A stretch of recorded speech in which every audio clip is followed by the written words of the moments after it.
So, hi sir, we're the UIS and we're about to present to you the progress of our site development plan. And this project is entitled Paraiso, the Glorious Resolution of the Inglorious.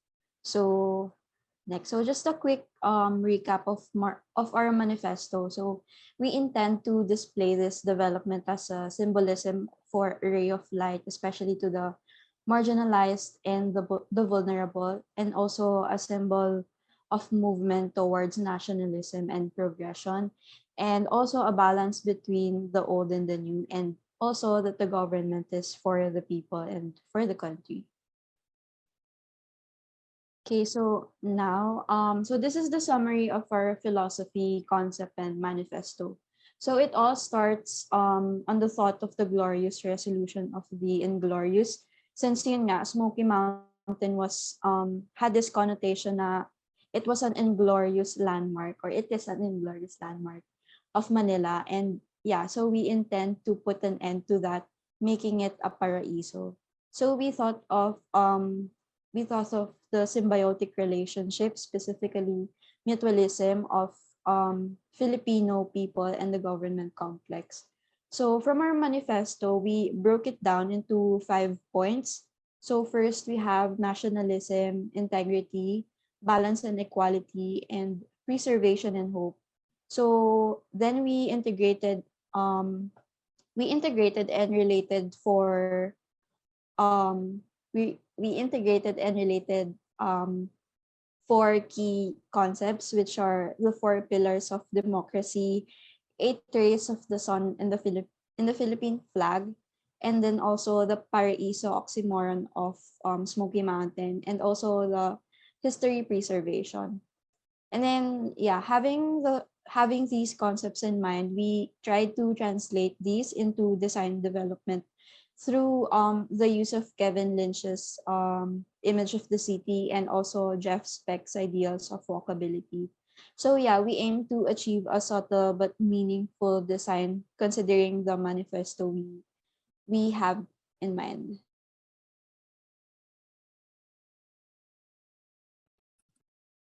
Our proposed site for the government complex will be at Smoky Mountain, which is located at R10 Tondo, Manila. It has an estimated area of 113,000 square meters. Next slide, please. This is the land use macro site expansion map. We plan to utilize the whole Kokomo Island for the future development of the government complex, providing complementary programs such as residential, institutional, commercial, and executive departments on the west, and provide activities, services, and open spaces to the east side of the island. Next slide, please. So this is the sun path for the month of May. The sun is in a high angle and the sun rises at 5:30 a.m. in the morning. And the sun sets at 6 p.m. in the evening. Next slide, please. Then this is the sun path for the month of December. The sun is in a lower angle compared to May. The sun rises again at 6 a.m. in the morning, and the sun sets at 5:30 p.m. in the evening. Next slide, please. So this is the windrows diagram for our site with a 500-meter radius. The strongest winds are at the northeastern side of the site with winds over 33 miles per hour or 53 kilometers per hour in 500 meters. There are also winds prevailing at the north and western side, but with lower wind speeds in over and under 100 meters. Next slide, please. So this is the vegetation and water analysis of the existing site. In terms of vegetation, the population of vegetation in the northern and western part of the site is low, as it is an industrial sector and an area for shipping ports in NCR. For the eastern side, there is more vegetation compared to the north and west. However, it is still low as the eastern area is a highly built residential area with compact spaces. The vegetation in the Smoky Mountain site is high, but the northern part of the Smoky Mountain is low, as it is a container yard. The site is surrounded with water, Manila Bay in the west, rivers and esteros in the north, east, and west part, as Smoky Mountain is located in an island dubbed Kokomo Island. Next slide, please. This is the existing topography of the Smoky Mountain. So for this map, the higher the elevation of the land, the greener the color is. So as you can see here, the elevation of our site is around 11 meters high, but according to other sources, other parts of the Smoky Mountain can go as high as 20 meters. Next slide, please. This one is from Fivox. It is said that the area is at risk of intensity low 8 in the scenario where a magnitude 7.2 and 6.5 earthquake happens on the nearest fault line, which is the West Valley Fault. Next slide, please. According to NOAA, the Smoky Mountain can experience around level 1 to level 2 rate of flooding. So basically, the site doesn't flood at all because of its high elevation. But some other parts of the site that are lower in elevation can sometimes experience level 2 rate of flooding, which is about 100 to 300 millimeters high. Next slide, please. For the storm surge, despite being proximate to the ocean and the river, the site is only around level 1 to level 2 on the hazard map rating of NOAA for storm surge. This is due to its high elevation. Next slide, please.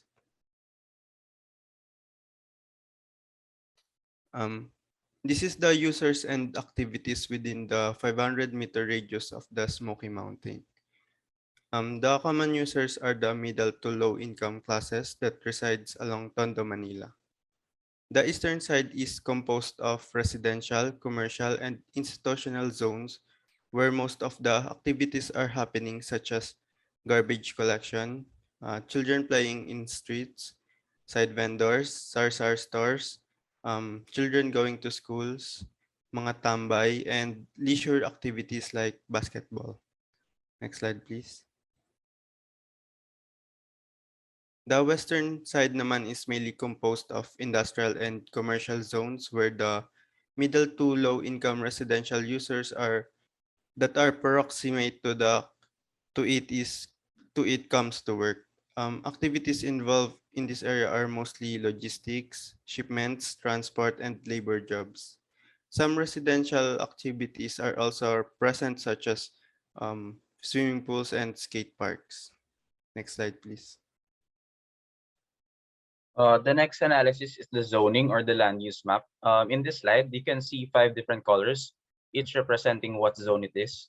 The first is the high density of residential or mixed use zone, which is the orange. This includes our site. The second is the medium intensity of the commercial or mixed use zone, which is the color red orange. The third is the high intensity of commercial and mixed use zone, which is the color brown. The fourth is the light intensity industrial zone, which is the color violet. And lastly, the blue ones represent the water zones. Next slide, please.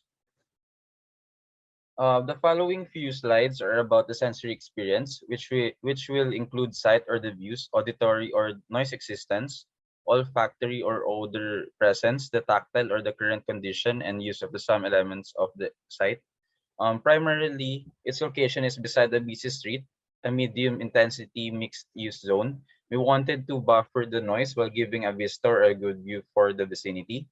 Second is the history, where we want to defeat the inglorious image of the site to one that is glorious. Lastly, we want to design a building for the people. By analyzing the area with our senses, we can determine what to change and what to improve for our design. Next, please. The first is the site analysis. This page shows the views from the site. As you can see, the site's perimeter beside R10 is often used as rest stops or parking areas for the truck drivers. And if not a rest stop or a parking area, some parts are used as a junk shop or storage for the wooden crate cargo boxes. Next, please. While the perimeter on the east side is used for garbage areas, junk shops, or small spaces where people live. Next, please. On the south side, where the Smoky Brotherhood Fire Station is situated, the south side perimeter of the site is also used as parking area, junk shop, or a garbage area, and small shops or small spaces where people live. Next, please. This shows the views from the site, and while looking in Google Maps, there is an entrance point where you can climb the site. The pictures on the right are from the footage of a blogger who went to the Smoky Mountain. Credits to the blogger named The Traveling Cat for the images. So upon watching the video, you will see the three main things in the area aside from the soil, grass, and the trees. First is the leftover waste or the garbage. The second is some informal settlements, and lastly, an overlooking site since it is elevated. Next, please. The second is the auditory analysis. So the site experienced three different type of noises. Since it is beside R10, vehicular noise dominates the vicinity. The second type of noise is the noise from the cargo and truck parking noise, which affects the north side of the site. And of course, the existence of human noise is also present. Next, please. The third is the olfactory analysis. Aside from the presence of the vehicles and the smell it produces, three odors exist in the area. Number one, the garbage area, which is colored brown. Number two is the junk shops, which is colored violet. And number three, the different spaces around the site are mainly from the sari-sari stores or any other kind of store, which is yung mga color blue. Next, please. The fourth is the tactile analysis. So the main and secondary roads are cemented, which are the blue and the violet lines respectively. In comparison, the green areas ground is soil and grass. And yung blue or yung mga lines cemented siya pero yung condition niya medyo hindi na perfect or hindi na maganda yung condition. Next, please. This page shows distances from the different streets and intersections within the vicinity for transport analysis. The main vehicles in R10 are either private vehicles or public ones. However, if you wish to cross the road, there are no pedestrian lines, overpasses, or underpasses. And upon checking the R10, no PUVs are going northbound of R10, but there are PUVs along the southbound. So you have four choices. First is to walk. The second is if you have your private vehicle.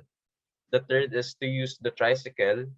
And lastly, the fourth choice is to use the pedicab. Next, please. Okay, so next naman, here's our initial site development plan. So it is the layout and the space programming. So yeah, generally the layout of the plan intends to not impose any hierarchy. Basically, we thought of layouting it in a sense now there's an equal expression to it. And the basis of the layout of the inside of the perimeter of the complex was also based on a 50-meter radius walk. That for every 100 meters, there's a different concentration point. So yeah, each of these will be elaborated now on the following slide. But yeah, just to give you a breakdown of the site development plan. So here's an overview. So first we have the legend. So first on the legend, we have the coconut palm terraces, which are located in front and at the rear side of the site.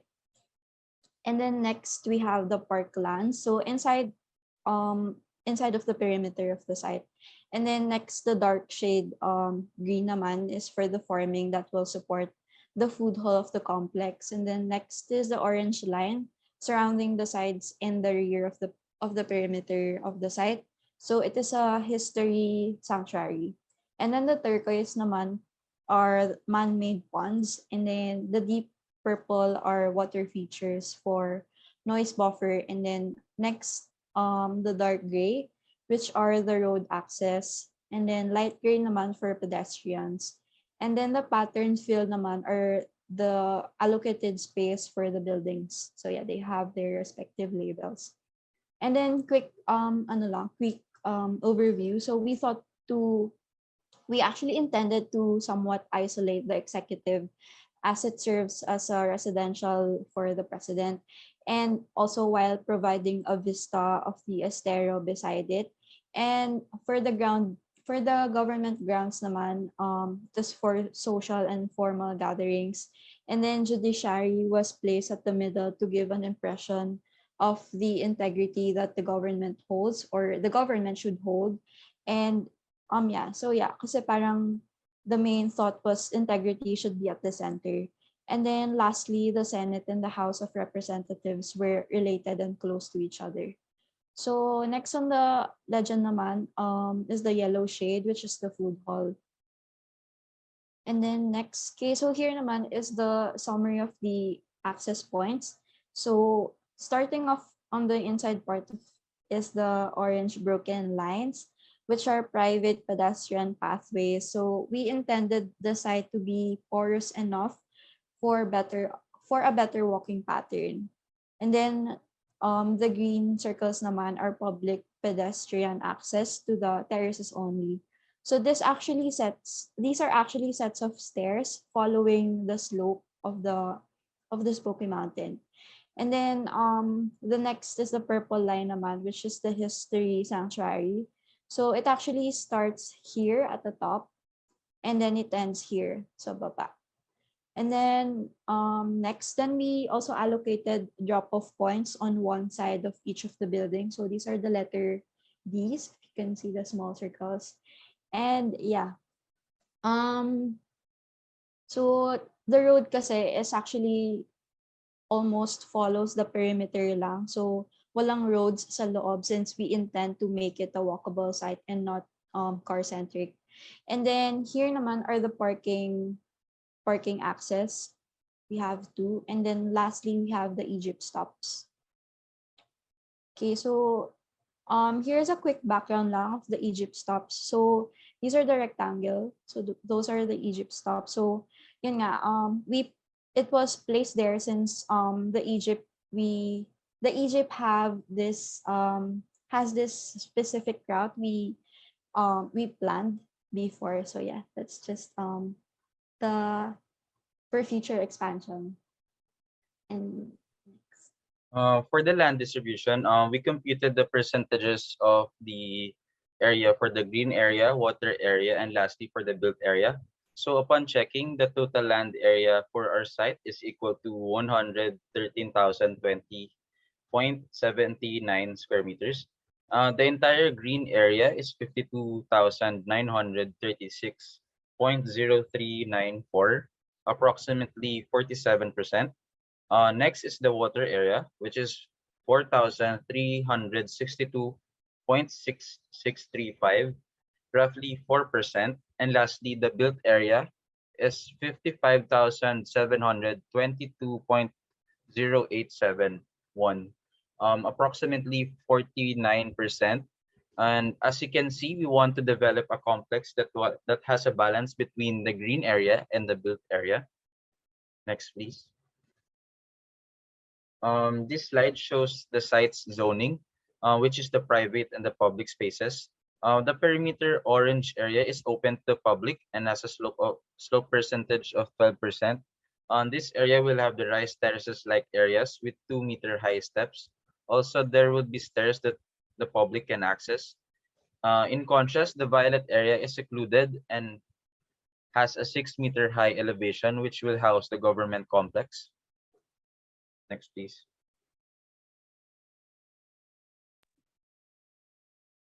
So we plan to have 8 parks in the site correlating to the 8 rays of the sun.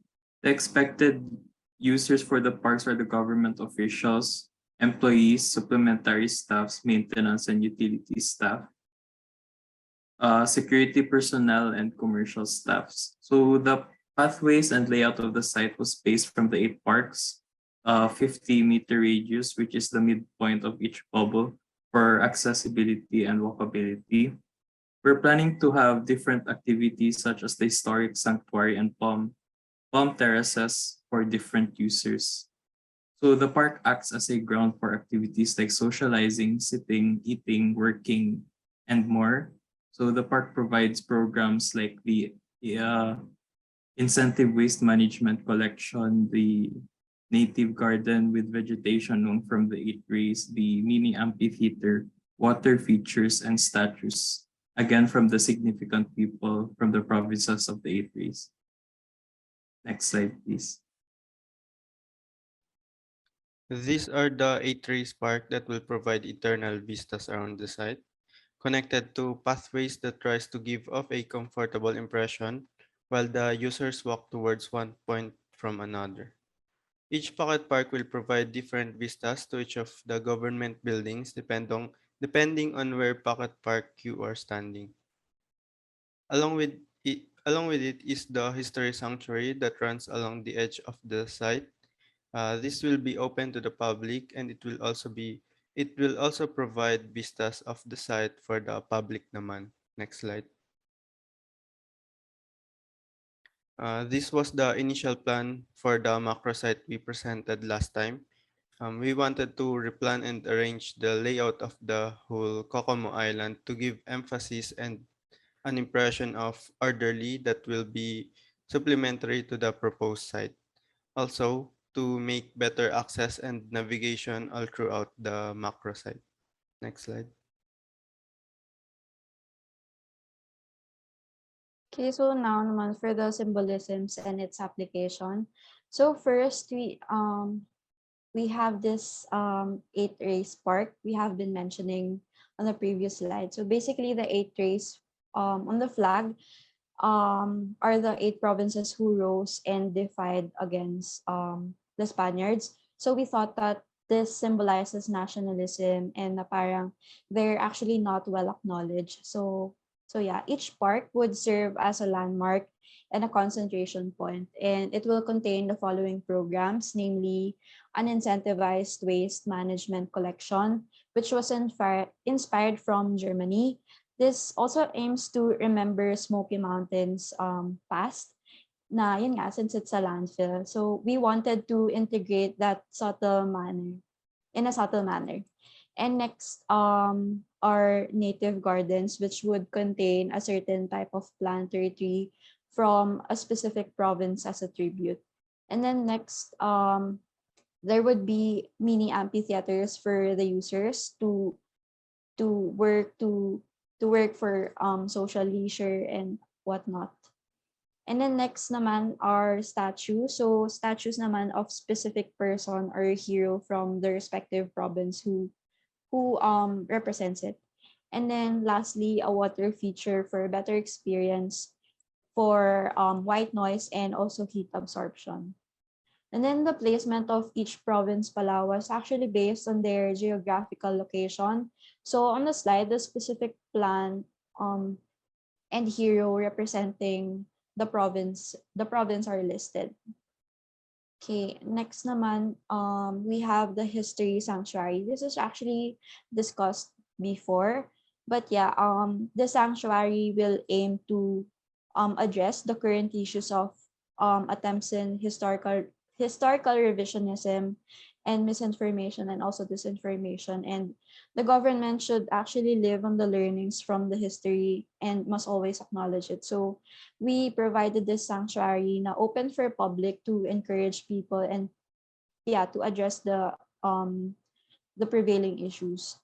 And this history garden sanctuary is basically a green walkway following the history timeline, displaying significant facts, events, and people. And a portion of this can also serve as a hall of old and modern heroes and also memorials. And we actually got the inspiration from Calieruega Church in Batangas. And this Calieruega has this massive interactive green space for people to walk around. And then lastly, the Palm Terraces naman. So this would be an inclusive public park open for social and leisure activities also. And this can also potentially serve as a rainwater collection program. So yeah, it is placed in front and at the rear side of the site since mas maraming tao coming from the said side. And yeah, so we wanted to give an impression that the government is not untouchable. I mean, it's untouchable or monumental and na it should be approachable. But yeah, generally the coconut tree or the tree of life has actually been known to be a symbol of the Philippines being a tropical country, and also we thought of reflecting it as a symbol to the government na yun nga, it stands amid adversity and hardships, and with its leaves hands spread as giving shelter to those who seek. So yeah, it kind of reflects the concept of the government na the government is for the people and for the country. And then lastly, the terraces itself. So it symbolizes naman the blending of man and nature, reflecting the glorious end of Smoky Mountain, making it a paraiso. So yeah, that's the end of our presentation, sir. Thank you for listening.